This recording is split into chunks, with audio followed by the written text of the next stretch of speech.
she's Steffi. We both don't know yet. No problem. Let's get to know each other. Meeting you is an honor to me. Before we start today's video, I kindly want to invite you to subscribe to my channel. Whenever you like this video, please leave me some big thumbs up. Don't forget to share with your family and friends. And last but not least, please activate the notification bell after subscribing so you are the first to get a notification when I upload something new on this channel. Yeah! Sushi and kaishaba. In today's video, we are going to talk about how I learned to eat with chopsticks. It all started with me being a freshman at my actual university.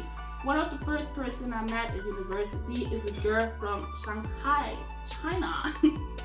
And yeah, we started to do all kind of stuff together. She introduced me to the entire Chinese community on our campus, and when I mean entire, I really mean entire.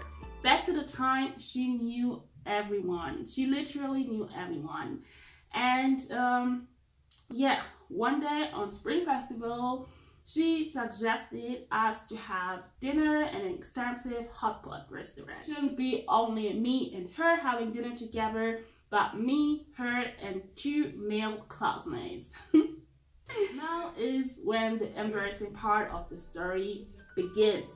So we went to that restaurant, and yeah, I sat next to my friend and the two boys sat in front of us. This is my first time having hot pot ever. I don't even knew that you have to put the food, you know, the raw seafood into the boiling water first. So I put some raw seafood on my plate when someone told me that the food has to boil first, that we have to put it into the hot water first before we can eat it, you know, and I really felt embarrassed, I felt ashamed, but mistakes like this shouldn't happen normally, but of course they do happen if you don't have any idea of the dish that you're going to eat. I didn't know what hot pot looks like before. I didn't make any researches before coming to that restaurant. I knew today that maybe I should have made some researches, but yeah, I didn't. So yeah, kind of embarrassing situation. I tried my best not to feel ashamed, but yeah, I was. I'm gonna explain you how this restaurant works because even you had hot pot before in a restaurant, not all restaurants work the same when it comes to serving hot pot. In my story, the waiters were bringing us everything like seafood and drinks to our table, but you can get like the majority of things that you want to put into the hot pot by yourself. You could just stand up and get it by yourself. But there were certain things like special kind of seafoods, I guess, yeah, that only the waiter was allowed to bring, so yes. The tables we were sitting on were very large, but they were not big. So whenever I said something to my friend, the two boys in front of us will hear it too. When we start eating officially, I noticed that I cannot handle the chopsticks at all. Everyone was grabbing and enjoying, and yeah, I was just there like...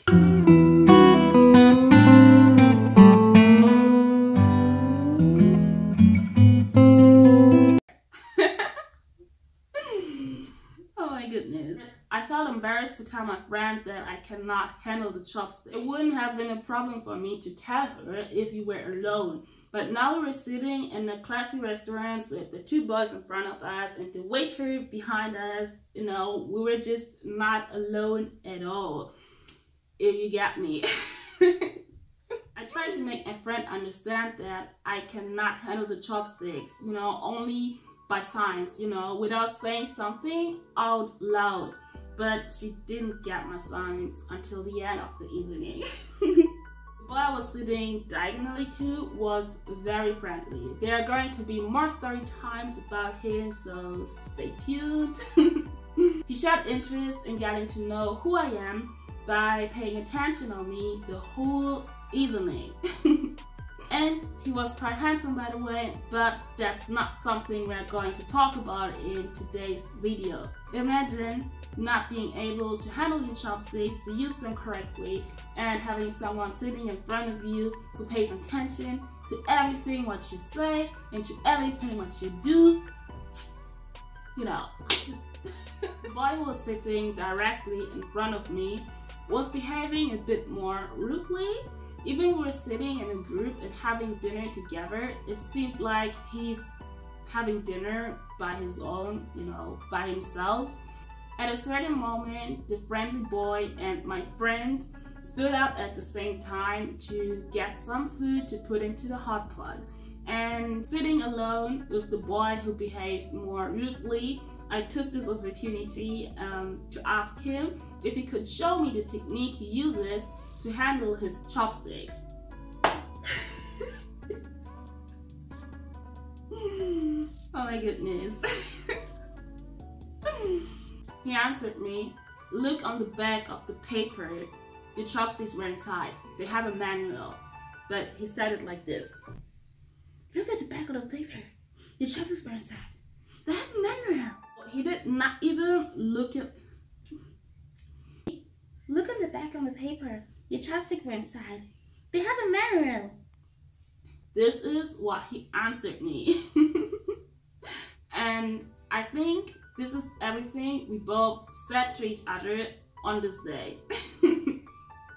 Every time the friendly boy stood up to get something, he would serve me first before putting anything on his plate and asking me whenever there's something else that I want, that I need.